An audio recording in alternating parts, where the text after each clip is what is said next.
안녕하세요. 거시경제정책 김종혁입니다. 중간고사 다들 잘 보셨는지 궁금합니다. 아직 채점을 하진 않았는데요. 대충 여러분들이 내신 답안지 보니까 다들 잘 적으신 것 같아서 마음이 많이 놓입니다. 채점은 되는 대로 말씀드릴게요. 그리고 이제 중간고사는 끝났으니 기말고사를 위해서 다가왔으면 합니다. 이번 주 역시 강의 녹화 동영상으로 수업을 올려드리겠습니다. 조만간 한번 또 만나서 수업을 하면 좋을 것 같아요. 매주 할 필요는 없을 것 같고요. 수업을 진행해 본 결과 이렇게 수업을 강의 동영상 형태로 올려드리다 보면 여러분들이 뭔가 이렇게 소화 불량처럼 쌓이는 것들이 아마 있을 겁니다. 그런 것들을 만나서 같이 뭐 질의응답이나 토론 등의 형식을 통해서 해결하는 그런 시간을 한번 대면 수업을 통해서 가져보는 것도 좋을 것 같다는 생각이 듭니다. 어, 코로나 바이러스가 빨리 끝나서 다시 예전처럼 매주 강의실에서 만나서 서로 호흡도 쌓고 교류도 하면서 수업을 진행하면 참 좋겠는데 당분간 쉽지 않을 것 같아요. 제 친구 중에 이제 홍콩 시티그룹에서 애널리스트로 일하는 친구가 있습니다. 대학교 동창 친구인데요. 이제 그 친구를 비롯해서 저의 친한 친구 3명과 저까지 포함 4명이 카톡방을 이제 열어서 거기서 대화를 나눠요. 저 같은 경우 이제 지방인 세종시에 살고 있고 그 친구도 다른 친구도 홍콩에 있고 나머지 두 친구 서울에 있기 때문에 서로 웬만하면 만날 수가 없거든요. 그래서 카톡으로 대부분의 수다를 떠는 편인데 여러분들도 그런 친구들 아마 있으실 겁니다. 저와 여러분들의 다른 점은 저는 이제 그들이 저의 유일한 친구라는 점. 저의 친구는 딱 그 3명이 전부입니다. 그래서 친구가 굉장히 없는 편이에요, 제가. 그렇다고 뭐 중고등학교 때 왕따는 아니었고요. 제가 성향이 이게 친구라는 거는 어떤 제 인생의 특정 시기를 같이 보내는 사람들이잖아요. 그 친구들이랑 이제 그 시기가 끝났을 때, 그러니까 제가 다음 단계로 레벨업해서 나아갔을 때, 그 과거에 남아있던 사람들을 제가 잘 못 챙기는 편이더라고요. 현재에만 이렇게 충실하는 능력이 부족해서 그렇죠. 지금 현재는 제 주변에 이제 저의 가장 친한 친구라고 한다면 제 가족들, 아내와 두 아이들이 저의 가장 친한 친구인 것 같습니다. 그래서 오늘도 집에서 아기들을 보다가 지금 아침 한 7시, 8시쯤입니다. 애기들 분유 먹이고 와이프 일어나는 거 보고 바톤 터치하고 지금 들어와서 강의 녹화하고 있습니다. 아무튼 이런 TMI는 알려드릴 필요가 없고 아무튼 그 홍콩에서 일하는 시티그룹 애널리스트 친구가 최근에 코로나 바이러스 관련해서 투자은행들 뭐 메릴린치라든지 아니면 다른 뭐 시티그룹이라든지 HBC라든지 이런 그룹들이 이제 발표한 혹은 갖고 있는 어떤 내부적인 레포트들을 다 모아서 한번 분석을 해봤어요. 그래서 그걸 저한테 이제 귀뜸해서 얘기를 들려줬는데 여러분들께 도움이 될까 싶어서 말씀을 드립니다. 이미 알고 계신 분들도 많이 계실 텐데 저는 최근에 이제 그렇게 정리된 소식을 들었기 때문에 상당히 제 앞으로의 단기간에 미래 계획을 세우는데 도움이 되더라고요. 이제 가장 중요한 것은 코로나 바이러스 백신이 언제 나오느냐 문제죠. 근데 백신 같은 경우에는 이제 투자 은행들에 의하면 어, 미국 같은 경우에는 내년 상반기 중에는 백신이 미국 인구들 한 3억 명 되죠. 이 3억 명 인구가 2회에서 3회 정도 맞힐 정도 분량은 확보가 된다고 해요. 미국 정부는 미국 제약회사들이 만들어낸 코로나 바이러스 백신은 전량 전부 다 미국 국민들을 위해서 사용을 할 것이고 그렇기 때문에 미국 정부에서 전량 구입을 할 것이라고 합니다. 그러니까 미국 제약회사에서 생산된 코로나 바이러스 백신이 미국 밖에 해외로 수출될 가능성은 거의 없다고 보는 편이고요. 그래서 미국이 현재 계획은 내년 상반기 중에는 전 국민이 최소 1회, 뭐 많으면 2회 정도 백신을 접종할 수 있는 그런 환경을 만드는 것이 목표다. 미국이 가장 빠르고요, 지금 현재.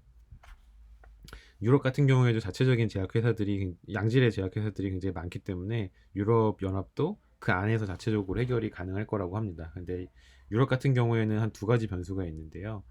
첫째는 공급 물량이 미국처럼 원활하지 않을 거라는 거. 그래서 내년 하반기 정도는 돼야지, 2021년 하반기 정도는 돼야지 유럽 인구가 전체가 다 백신을 맞을 수 있는 물량이 자체적으로 확보가 될 거라고 합니다. 여기 변수가 하나 더 있어요. 러시아라는 변수인데요. 러시아 같은 경우에는 자체적으로 백신을 생산할 능력도 없고 지금 현재 폭발적으로 확진자가 증가하고 있는 반면 인구수는 유럽 대륙에서 가장 많죠. 즉 러시아가 일종의 뇌관이 돼서 유럽의 경우에는 미국보다 훨씬 더 코로나 바이러스 확산 추세가 지속될 가능성이 있다라는 것이 전문가들의 의견인 것 같습니다. 중국 같은 경우에는 내년 하반기 정도에 백신이 이제 공급이 원활하게 될 거라고 보는데, 중국 같은 경우에는 해외 수요가 굉장히 많아요. 즉 유럽과 미국이 자체적으로 개발한 백신을 그 외 지역에 수출할 수 있는 여력이 안 될 것이기 때문에 많은 국가들이 중국에서 생산된 백신에 소위 말하는 이제 목을 맬 수밖에 없는 그런 상황이 될 거라고 합니다. 그래서 중국은 내부 자체적인 수요보다는 해외 수요에 맞춰서 수출 중심으로 백신을 공급할 것 같다라는 것이고요. 우리나라 같은 경우에는 이제 가장 중요한 게 우리나라인데, 우리나라 같은 경우에는 미국이나 유럽 혹은 중국보다 조금 늦게 백신 접종이 시작될 가능성이 굉장히 크다고 합니다. 이건 우리나라 방역 당국의 어떤 성향이나 특성 때문이기도 하고요. 자체적으로 백신을 개발할 수 있는 여력이 안 되기 때문이기도 하고, 아마도 90% 이상의 백신을 해외에서 수입을 해야 되는 그런 여건 때문이기도 한 것 같아요.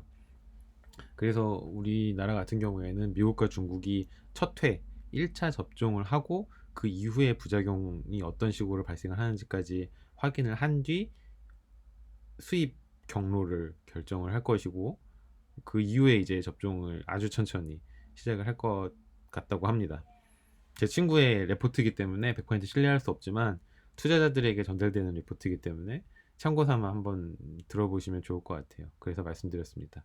그래서 우리나라 같은 경우에는 2022년 상반기에서 하반기로 넘어갈 때쯤, 즉 여름에서 가을로 다시 추워져서 한 번에 더 유행기가 오기 전에 전 국민들이 백신 접종을 맞출 수 있는 환경을, 여건을 마련할 것이다 라는 것이 IB 투자은행 쪽에서의 어떤 전망이라고 합니다. 그러니까 최소한 우리가 지금 같은 상황을 앞으로 한 길면 2년, 짧으면 1년 반 정도 더 보내야 할 것이라는 것이 전문가들의 전망인 것이죠. 저는 그 얘기를 듣고 생각보다 빨리 끝나네라고 생각을 했습니다. 물론 앞으로 1년 반 동안 더 마스크를 쓰고 더 사람들과의 대인 접촉을 피해야 된다는 것은 상당히 고통스러운 일이지만, 우리는 어쩌면 이것을 기회로 삼아서 새로운 어떤 생활 패턴, 새로운 문화, 새로운 생활 환경을 조성하는 기회로 삼을 수 있을지도 모르겠다는 생각이 들었습니다. 예를 들면 이런 거죠.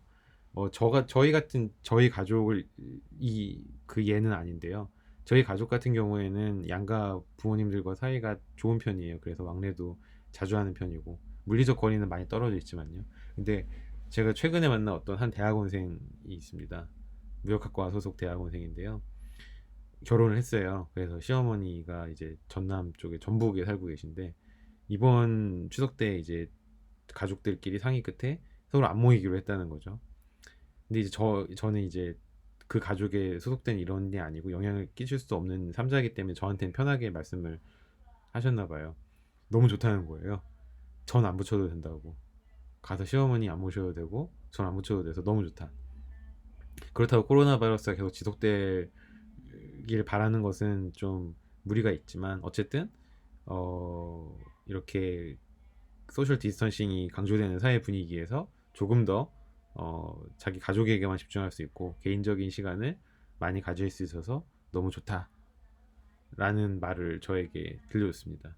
그러니까 어떻게 보면은 이 코로나 바이러스가 우리나라를 비롯한 전 세계에 아주 미시적인 가족의 구조, 거시적으로는 사회의 어떤 패턴을 바꿀 수 있을지도 모르겠다는 그런 생각이 듭니다. 쓸데없는 얘기를 너무 길게 드렸고요. 오늘 새로운 차트를 시작해 보겠습니다. 중간고사 때까지 우리는 경제 성장 이론에 대해서 살펴봤습니다. 이제 경제 성장 이론은 여기서 마무리 짓고 경기 변동 이론에 대해서 앞으로 기말고사 때까지 살펴볼 계획입니다. 경기 변동 이론은 현대 거시경제학의 이제 주류 메인 파트를 차지하고 있는 거시경제학의 한 분야예요. 경기가 더 이상 경제가 큰 폭으로 성장하지 않는 선진국들에서는 얼마만큼 경제를 성장시킬지의 문제보다는 정책가 입장에서는 경기 변동의 폭을 어떻게 하면 더 줄일 수 있을지의 문제가 더 큰 정책적인 고민거리로 다가오게 됩니다. 즉, 경기 침체를 방지하고 경기 침체가 발생할 경우 거기서 재빨리 탈출할 수 있는 여러 가지 정책 도구들을 쓰는 것, 혹은 경기 과열이 발생할 경우 경기 과열을 빨리 잠재우고, 혹은 경기 과열을 유발시킬 수 있는 요인들을 사전에 통제하는 것, 이것이 이제 거시경제 정책가들에게는 가장 중요한 정책적인 문제가, 소위 말해 풀어야 될 숙제가 된 것이죠. 우리나라 같은 경우도 선진국 대열에 합류하면서 비슷한 고민을 하기 시작했습니다. 즉, 우리나라도 2008년 글로벌 금융위기를 기점으로 해서 더 이상 연 7% 혹은 8%의 높은 거시경제 성장률을 기록하지 못하는 국가가 됐어요. 이거는 이제 새롭게 사회로 막 진출하려는 젊은이들에게는 굉장히 안타까운 소식이지만, 한국이라는 국가가 어느 정도 성숙 단계에 다다랐다는 시그널이기도 합니다. 물론 2008년 글로벌 금융위기 이후에 성장 곡선이 크게 꺾였다는 점에서 과연 이 글로벌 경제 위기를 어떻게 탈출했는지에 대한 문제도 같이 논의해야 되기에 아주 쉽게 딱 잘라서 경제 성장률이 떨어졌으니 우리나라 선진국입니다라고 이야기할 수는 없겠지만은, 어쨌든 우리나라의 산업 구조라든가 아니면은 어떤 여러 가지 거시경제 변수들의 패턴, 그리고 미시적인 어떤 지표들까지 봤을 때 우리나라는 어느 정도 이제 더 이상 가파른 경제 성장 곡선을 기록하기에는 좀 힘든 레벨로 올라선 것이 아닌가라는 생각이 듭니다. 이런 국가에서 발생하는 문제는 어, 크게 경기 변동과 관련이 굉장히 깊어요. 우리나라를 예로 들면 2008년 글로벌 금융위기를 벗어나기 위해서 정권의 성격과 상관없이 굉장히 돈을 많이 풀었습니다. 이명박 정부 때에는 환율 방어에 주력했어요. 즉, 미국 달러와의 환율이 이제 어느 정도 일정 선상에서 유지될 수 있도록 하기 위해서 시중에 굉장히 많은 원화 혹은 달러화를 풀었습니다. 정부 입장에서. 시중에 유동성이 공급되는 방향으로 움직였고요. 박근혜 정부 때에는 이제 최경환 경제부총리가 총대를 메고, 자, 빚을 내서 집을 사십시오 라고 캐치프레이즈를 걸었죠. 이것은 소위 말하는 자산 효과를 노린 경제 정책이었습니다. 즉, 사람들이 만약에 집을 사서 집이라는 거대한 자산을 보유하게 된다면, 그리고 만약에 그 집의 가격이 큰 폭으로 올라가게 된다면 여러분들의 자산 혹은 우리가 흔히 웰스라고 얘기하는 것이 크게 높아지는 결과가 나오겠죠. 즉, 여러분들의 자산이 커지면 그에 따라서 여러분들의 소비도 같이 커진다는 경제 이론이 있어요. 그것을 흔히 자산 효과라고 합니다. 박근혜 정부와 최경환 당시 경제부총리는 그 자산 효과를 노리고 의도적으로 부동산 시장을 띄웠습니다. 즉, 부동산 시장의 어떤 뭐라 그럴까요? 과열 혹은 호황을 통한 경기 부양책을 쓴 것이죠. 그래서 그때 많이 돈이 풀렸어요. 왜냐하면 사람들이 빚을 내서 돈을 사기 위해서는 일단 금리가 낮아야 됐기 때문에 통화정책 당국이 금리를 굉장히 낮췄고요.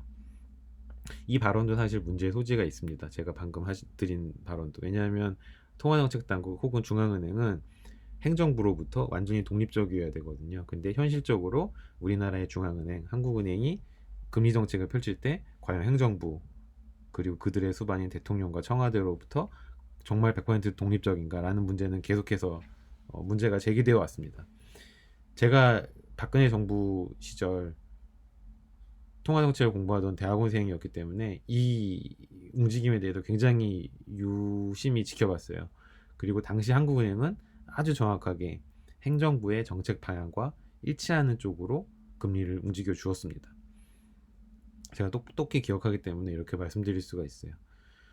그래서 시중에 금리가 낮으니까 시중에 당연히 돈이 많이 풀리죠. 여러분들도 돈을 많이 빌릴 거 아니에요. 물론 부동산 경기 부양을 위해서는 추가적인 보조적인 금융 정책들이 더 필요합니다. 밖에서 아기가 울고 있군요. 저는 일단 마음을 굳게 먹고 강의를 계속 진행시켜 보겠습니다. LTV, DTI 이런 얘기 들어보셨죠? 이것은 금융감독 원장의 원령으로 이제 매달 업데이트하는 건데 사실상 기재부나 국토부 레벨로 올라가서 결정되는 정책입니다. 즉 LTV 같은 경우가 높아진다면 여러분들은 집값을 담보로 해서 돈을 더 많이 빌릴 수 있는 거예요. 한마디로 빚을 더 많이 내서 더 좋은 소위 말하는 상급지에 집을 구매하실 수 있는 거죠. 이런 식의 정책이 박근혜 정부 때 펼쳐졌고요. 죄송합니다. 잠깐 밖에 나갔다 왔습니다. 아기가 너무 울어서 도저히 강의가 진행이 안 돼갖고 가서 좀 달래주고 다시 왔습니다. 집에서 일을 하면은 이런 문제에 계속 부딪히는 것 같아요. 아이가 한 명이면 뭐 어떻게 해보겠는데 와이프 혼자서 쌍둥이다 보니까 혼자서 뭐 어떻게 안 되는 것 같습니다. 박근혜 정부의 그 부동산 정책에 대해서까지 잠깐 말씀을 드렸죠. 즉 우리가 지금 계속 이런 정책들에 대해서 얘기하는 것은 우리나라도 이제 경제 성장에 초점을 맞춘 거시경제 정책들보다 경기 변동에 초점을 맞춘 거시경제 정책들이 훨씬 더 많이 발견이 되고 또 실제로 그런 정책들 위주로 정책 설계가 이루어져 있다는 것을 말씀드리기 위함입니다. 문재인 정부 들어서도 사실상 정책의 방점은 어떻게 하면은 변동성을 완화시킬지에 대해서 초점이 맞춰져 있다고 해도 과언이 아니에요. 지금 신문에 혹은 뉴스에 계속 나오고 있는 뭐 부동산 정책들부터 시작해서 뭐 부동산 정책 외에도 여러 가지 개발 정책들, 이 모든 뭐 아니면 뭐 정부가 어떻게 하면 돈을 풀 것인지, 뭐 청년들에 대한 지원 자금 혹은 뭐 노인들에 대한 뭐 지원 정책들, 이 모든 어떤 확장적 재정 정책 이런 것들이 전부 다 우리나라 경제를 한 단계 더 끌어올리기 위해서 쓰는 정책들이 아니라 지금 현재 우리나라가 경기 후퇴적인 상황에 놓여 있기 때문에, 즉 경기 침체 위기에 놓여 있기 때문에 경기 침체 위기를 탈출하는 목적에서 재정 정책도 조금 더 활발하게 사용하고, 즉 세금도 조금 걷고, 그리고 더 많이 정부가 지출하고, 그리고 실물 경제로 쏠려야 될 돈들이 부동산이나 이런 데로 흘러 들어가는 거 최대한 막기 위해서 부동산 시장 억제하려고 노력하고, 뭐 이런 정책들은 전부 다 경기 변동성을 완화시키기 위한 노력들이라고, 정책적인 노력들이라고 할 수 있습니다. 그 정책의 어떤 성공 여부는 차후에 판단을 하고 우리가 평가를 내려야겠지만, 어쨌든 정책의 방향이나 목적은 경기 변동성 완화에 있다라는 게 우리가 한국 경제 오늘날의 모습에서 발견할 수 있는 모습이에요. 그래서 이제부터는 경기 변동 이론에 대해서 살펴볼 겁니다. 경기 변동 이론에 있어서 우리가 궁극적으로 도달하고자 하는 목표는 어떤 균형이 존재한다는 거예요. 경제 성장 이론에서도 균형 비스무리한 것이 존재했었죠. 정상 상태라고 하는 굉장히 스테디한 상태에서, 즉 안정적인 상태에서의 성장 경로가 존재한다는 것을 확인했습니다. 근데 경기 변동 이론에서는 이 성장이라는 개념 자체를 아예 없애버려요. 즉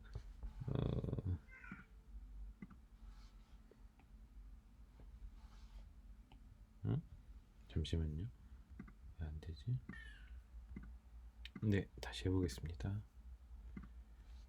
오늘 뭐 이렇게 뭐 안 되는 게 많나요? 아침부터 너무 정신없고 힘든 하루입니다. 저는 개인적으로.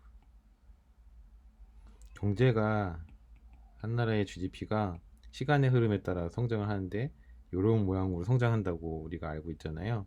즉 여기서 어떤 일정한 성장 추세가 있을 텐데 경기 변동이론은 이 추세를 아예 없애버려요. 이 추세를 없애면은 GDP 그래프는 어떤 모양으로 우리가 다시 그릴 수 있을까요? 뭐 플러스도 나오겠고 마이너스도 가끔 나오겠죠. 변동 분만을 이렇게 보는 겁니다. 추세치를 제거하고. 즉 어떤 때에는 경제가 성장할 때도 있고 어떤 때에는 경제가 후퇴할 때도 있고, 이것을 플러스 마이너스로 표시를 하는 거예요. 즉 경기의 변동성만을 보겠다는 거죠. 즉 이때는 경기를 좀 눌러줘야 될 필요가 있고요. 이럴 때에는 경기가 후퇴하고 있으니까 경기를 좀 살려줘야 될 필요가 있고요. 경기 변동론자들이 바라보는 경제는 대충 이런 모양입니다. 즉 정책들도 당연히 이러한 차원에서 개발이 되고 활용이 되어야 된다라고 주장을 하겠죠.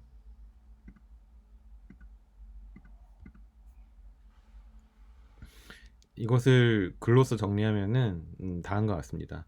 경제 성장 이론은 우리가 앞서서 공부한 바와 같이 어떤 안정적인 상태에서의 균형 성장 경로가 존재할 때 그것을 찾는 것이 이 모형의 최종적인 목적이었어요. 그리고 그 상태에서 여러 가지 요인들이 경제 성장에 어떤 영향을 미치는지,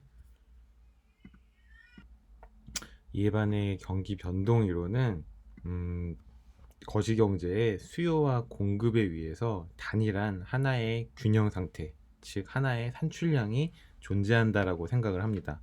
아주 간단하게 여러분들이 경제학 원론 때 공부한 내용들을 한번 되새겨 볼까요? 경제학 원론 때 여러분들은 수요의 법칙과 공급의 법칙 뭐 이런 거 배우셨잖아요. 수요 곡선은 보통 우하향하고요. 가로축에는 거래량, 세로축에는 보통 가격을 적습니다. 공급 곡선은 이렇게 위로 올라가는 모양이에요. 그래서 수요 곡선과 공급 곡선이 이렇게 만나는 한 점에서 균형 가격이 존재하고 균형 거래량이 존재한다. 이것이 미시경제학 원론의 아주 일반적인 그리고 아주 중요한 내용이었죠. 경기 변동론자들의 생각을 이해하시기 위해서는 이 모양을 잘 기억해 두시면 좋습니다. 물론 세부적인 내용들에서는 많은 차이가 발생하겠지만은, 예를 들어서 거래량이 아니라 아마도 GDP가 될 거고요. 이 P는 가격이 아니라 전체적인 물가 수준이 될 겁니다. 이랬을 때 이 한 나라의 경제를 하나의 단일한 시장이라고 생각을 하신다면은 그 나라의 총 공급량은 그 나라의 총 산출량으로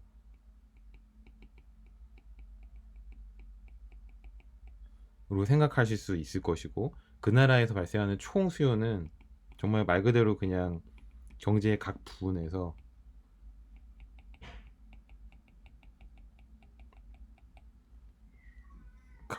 소위 말해서 이제 지출을 하잖아요. 총 지출을 하기 위해서 가져야 되는 총 수요량으로 우리가 생각을 할 수 있겠죠. 그렇다면은 그 나라의 총 지출 혹은 총 수요와 그 나라의 총 공급 혹은 총 산출량이 일치하는 어떤 점이 있을 수 있잖아요. 없을 수도 있겠지만은 그 점에서 그 나라의 균형 산출량 혹은 균형 GDP가 결정이 될 것이다 라는 것이 경기 변동 론자들의 기본적인 마인드셋입니다. 즉 어떨 경우에는 총 공급이 총 산출보다 높을 때도 있을 것이고, 이처럼요. 어떨 때에는 그 나라의 총 지출 혹은 총 수요가 총 공급을 초과할 수도 있을 거예요. 이럴 때 과연 경제는 원래의 균형 상태로 돌아갈 수 있을 것인지, 혹은 돌아가게 하기 위해서는 어떠한 거시경제 정책을 써야 할 것인지, 여기에 대해서 이야기하는 것이 바로 경기 변동 이론이라고 할 수 있습니다. 그래서 우리는 앞으로 한 나라의 공급 곡선과 한 나라의 수요 곡선을 공부를 해볼 거예요. 근데 미시경제학과 다른 점은 이 물가 수준, 가격을 어떻게 가정하는지에 따라서 공급 곡선이 크게 두 종류로 나뉜다는 것입니다. 총 수요 곡선은 단일하게 하나예요. 나중에 그 이유에 대해서는 설명드리겠습니다. 역사적인 배경이 있거든요. 이 학설사적으로. 하지만 공급 곡선 같은 경우에도 물론 학설사적으로 두 개가 갈리는데, 여러분들이 이제 대충 짐작을 하실 수 있겠지만은 가격이 완전히 신축적일 때의 공급 곡선과 가격 중의 일부, 즉 물가 수준 중의 일부가 신축적이지 못하고 경직적일 경우에 공급 곡선의 모양이 다르게 나타나게 됩니다. 즉 한 나라의 거시경제는 단기적인 경직적인 가격을 가정한 공급 곡선과 장기에서의 신축적인 가격을 가정한 공급 곡선, 그리고 그 나라의 총 수요 곡선, 이렇게 세 개의 곡선을 아마도 가지게 될 것이고, 이 세 개가 만나는 점에서 장기와 단기의 균형 상태가 존재하게 되겠죠. 그래서 앞으로는 이제 처음으로 이 세 개를 각각 차근차근 살펴볼 텐데요. 우리가 오늘 배울 내용은 신축적인 가격을 가정했을 때의 공급 곡선입니다. 그리고 그 다음에는 단기에서 가격이 경직적이라고 가정할 때 그때 공급 곡선 모양이 어떻게 되는지 살펴볼 거예요. 가격이 경직적이라는 것은 다시 설명을 드리면 전체 물가지수를 구성한 여러 가지 항목들 혹은 품목들이 있잖아요. 그 중에서 어떤 품목의 가격은 매일 혹은 4시간 굉장히 신축적으로 바뀔 수 있습니다. 그런데 어떤 품목의 경우에는 그 신축성이 다른 품목들에 비해서 그렇게 뛰어나지 못하는 경우가 있어요. 예를 들면 여러분들의 연봉이 그렇습니다. 여러분들의 연봉은 1년 단위로 보통 갱신이 되잖아요. 연봉 협상을 통해서. 이제 협상이라고 읽고 사실상 일방적으로 통보를 받는 거죠.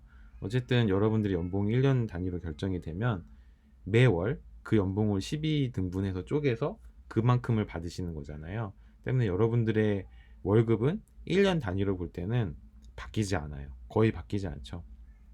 그리고 1년이 지났을 때 연봉을 재협상하고 물가 상승분을 반영해서 새로운 연봉이, 새로운 월급이 책정이 됩니다.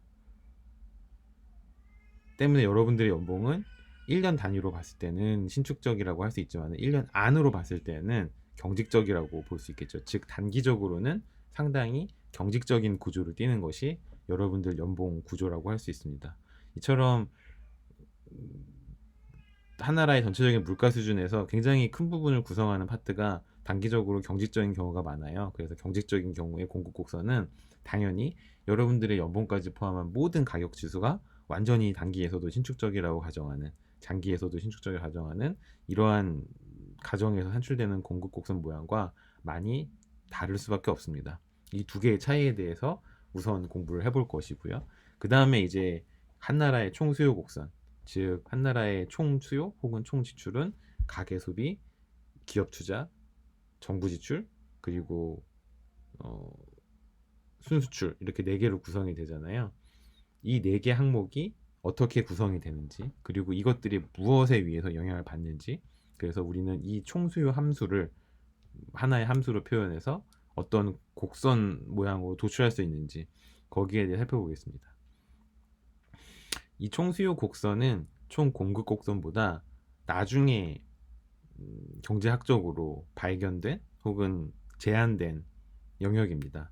즉 케인즈라는 아주 걸출한 경제학자가 수요 측면의 경제학이라는 소위 말하는 발상의 전환 같은 패러다임의 전환을 가져와서 사실 한 나라의 경제는 총 공급 측면에서 결정이 되는 것이 아니라 총 수요 측면에서 결정이 될 수도 있다라는 주장을 펼쳤죠. 그래서 총 지출, 한 나라의 총 지출 함수의 네 가지 항목들이 이자율이라는 어떤 요인에, 돈의 가격이라는 요인에 단기적으로 영향을 많이 받더라라는 이론을 제시했고, 그때부터 경제학이 총 공급 측면의 경제학에서 총 수요 측면의 경제학으로 패턴이 옮겨가게 됩니다.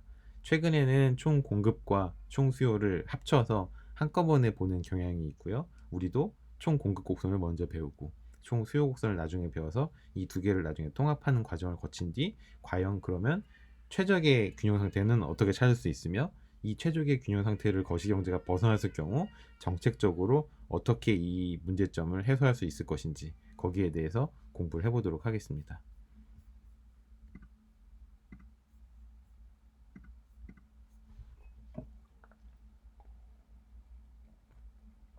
앞서서 수요 곡선과 공급 곡선의 모양을 살짝 그려드렸는데 이것은 미시 경제학에서 얘기하는 단일한 시장에 대한 시장의 균형에 대한 이야기였어요. 근데 거시경제학은 하나의 시장만 다루진 않습니다.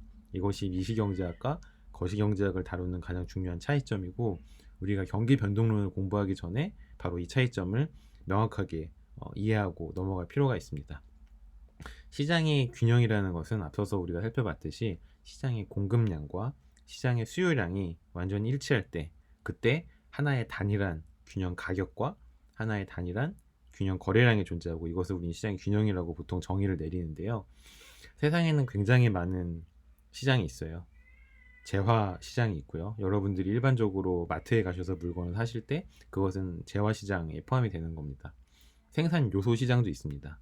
노동 시장, 그리고 자본 시장, 이런 생산 요소 시장도 한 나라의 경제에서 굉장히 중요한 종류의 시장이에요. 그리고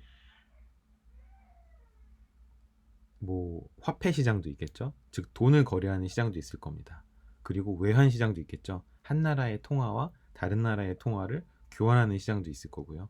즉 거시경제를 구성하는 굉장히 다양한 종류의 시장이 있는데 이러한 시장 중에 일부가 균형 상태에 다다르고 우리는 그 일부 하나의 시장이든지 뭐 두 개의 시장이든지 전체 거시경제 중에 일부 시장이 균형에 다다랐을 때 그것을 부분 균형이라고 이야기를 합니다. 그런데 이 거시경제에 존재하는 모든 시장이 모두 동일한 시간에 동시에 균형 상태에 다다랐을 경우 우리는 그것을 일반 균형이라고 이야기를 합니다. 거시경제학은 부분 균형에서 일반 균형을 찾아 나가는 학문이라고도 이야기할 수가 있어요. 즉 미시경제학은 하나의 산업, 그 내에 존재하는 어떤 시장, 그 시장의 균형을 찾아가는 학문이라고 우리가 러프하게 이야기할 수 있다면, 거시경제는 그 거시경제 안에 존재하는 모든 산업, 그리고 그들이 가지고 있는 모든 시장이 동시에 모두 균형 상태에 다다를 수 있다면 그 균형 상태를 찾아 나가는, 혹은 균형 상태에 다다르지 못했다면은 어떻게 하면 그 균형 상태에 다다르게 할 수 있을지, 정책적으로 어떻게 하면 그렇게 할 수 있을지를 찾아 나가는, 솔루션을 찾아 나가는 그러한 학문이라고 이야기할 수 있을 겁니다. 우리가 앞으로 몇 가지 시장들을 정의 내릴 거예요. 즉 하나의 그래프를 그리고 그 그래프는 이 시장에 대한 이야기입니다 하고 그 시장의 균형을 찾을 겁니다. 그리고 좀 다른 모양의 그래프를 그린 다음에, 자, 이것은 또 다른 시장에 대한 모습입니다. 그래서 두 시장이 동시에 균형을 찾아 나가는 그런 작업을 앞으로 해나갈 거예요. 이때 하나의 그래프와 다른 그래프를 동시에 놓고 이게 무슨 시장이지? 이게 모두 하나의 시장에 대한 다른 모습인가? 혹은 다른 시장인데 이것은 어떤 시장에 대한 그래프지?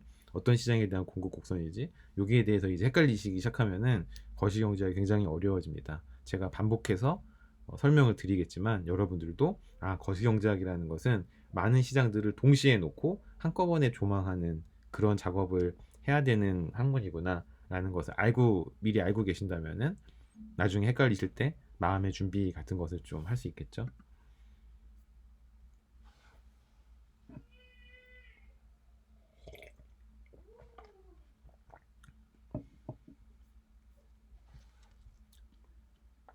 거시경제학에서 또 중요한 이슈 중에 하나는 단기와 장기를 구분하는 겁니다. 우리가 앞서서 잠깐 장기 공급 곡선과 단기 공급 곡선이 모양이 다릅니다 라고 이야기를 나눴는데, 단기와 장기의 구분은 미시경제학과 거시경제학이 미묘하게 달라요. 이것을 물리적인 시간으로 이렇게 정의 내릴 수는 없고요. 즉 1년보다 짧으면 단기, 1년보다 길면 장기, 이렇게 이야기할 수는 없고요. 어떤 특정 타임 스팬 안에서 그 시장에 갖는 성격 혹은 그 시장에 갖는 특성에 의해서 단기와 장기가 결정이 됩니다. 만약 충분한 기간 동안, 충분히 긴 기간 동안 그 시장에 대한 모든 정보가 그 시장에 참여하는 모든 경제 주체에게 다 공개되어 있고, 그래서 가격부터 모든 것이 전부 다 신축적으로 모든 거시경제 변수가 혹은 모든 그 시장 변수가 신축적으로 움직이고, 그래서 한 나라의 총생산 혹은 총공급이 그 시장 그 어떤 생산 함수의 생산 요소들, 노동이라든지 자본에 의해서 결정이 되는 이러한 상태까지 다다랐을 때, 그리고 그렇게 되기 위한 충분한 기간이 허락이 됐을 때, 그 기간을 우리는 보통 장기라고 이야기합니다.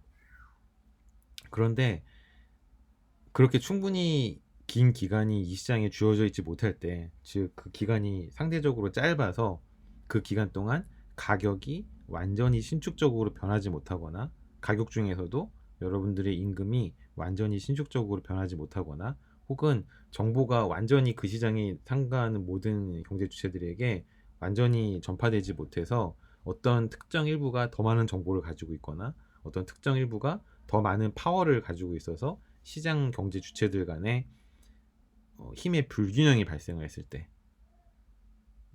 이럴 때 우리는 그 시장은 단기에 있다라고 이야기를 합니다. 즉 단기와 장기의 차이는 기간이 충분히 길어서 모든 정보가 완전히 공개되고 모든 가격이 완전히 신적으로 움직일 정도로 충분히 긴 기간을 장기라고 우리가 보통 이야기를 하고요. 그렇지 못한 기간들, 즉 시장이 아직 불완전한 상태에 있어서 시장에서의 비효율성이 발생을 하는 상태, 그런 것들이 발생하기에 충분한 기간을 보통 단기라고 이야기하는 것이죠. 이렇게 이야기하면은 괜히 여러분들을 더 헷갈리게 만들 수도 있다고 생각을 하는데, 간단하게 우리는 가장 완전한 모양의 시장으로부터 출발을 할 거고요. 가장 완전한 모양의 시장에서 하나씩 하나씩 제약을 줘가면서 어떤 불안전성이 이 시장에 개입을 했을 때 시장의 균형이 어떻게 변화하는지 살펴볼 겁니다. 즉 아주 가장 단순한 형태, 가장 도출하기 쉬운 형태부터 시작을 할 거니까 크게 걱정하지 않으셔도 됩니다. 저와 함께 같이 뭐 끄적끄적 거리다 보면은 결국 대충 이렇게 되는구나 하고 감을 잡으실 수 있을 거예요.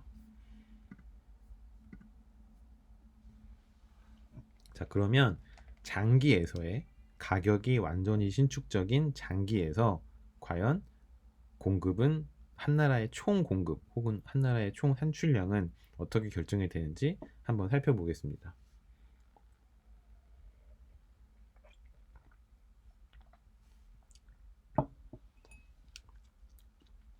기본적으로 이렇습니다.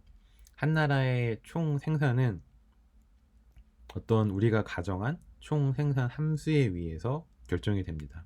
우리가 경제 성장 이론에서 봤던 그 생산 함수와 똑같은 모양이라고 생각하시면 돼요. 즉 생산 요소, 자본과 노동량이 먼저 결정이 되고, 즉 한 나라의 GDP는 그 나라의 총 자본과 총 노동량이 결정이 되면 생산함수의 모양에 따라서 자동적으로 결정이 된다라고 가정을 합니다. 그리고 이 공급 측면의 경제학이 가정하는 굉장히 중요한 가정이 있어요. 이렇게 공급된 총 공급량 Y를 100% 전부 다 사람들은 지출한다는 거죠. 모자라지도 않고 남지도 않게 100%딱 그만큼만 지출을 한다. 즉 총 지출은 총 공급에 의해서 결정이 된다라는 것이 이제 케인즈가 총 수요 곡선을 총 수요 함수를 들고 나오기 전까지 경제학자들이 생각하던 세상의 구성 방식이었습니다. 이 생산함수는 우리가 경제성장 이론에서 기본적으로 가지고 있던 가정들을 그대로 따릅니다. 즉 한계행산 체감의 법칙이 적용되고요. 규모에 대한 수익 불변도 적용이 됩니다. 즉 우리가 여러분들이 기존에 알고 계시던 콥더글라스 펑션이 아주 대표적인 거시경제의 총 생산함수 모양이라고 할 수 있습니다. 자, 이제 여기서부터 총 공급 곡선이 어떻게 결정이 되는지 본격적인 이야기가 시작이 됩니다. 총 공급 곡선에 대한 기본적인 이 가격이 완전히 신축적일 때 총 공급 곡선이 어떻게 결정되는지 기본적인 메커니즘을 설명을 드릴게요.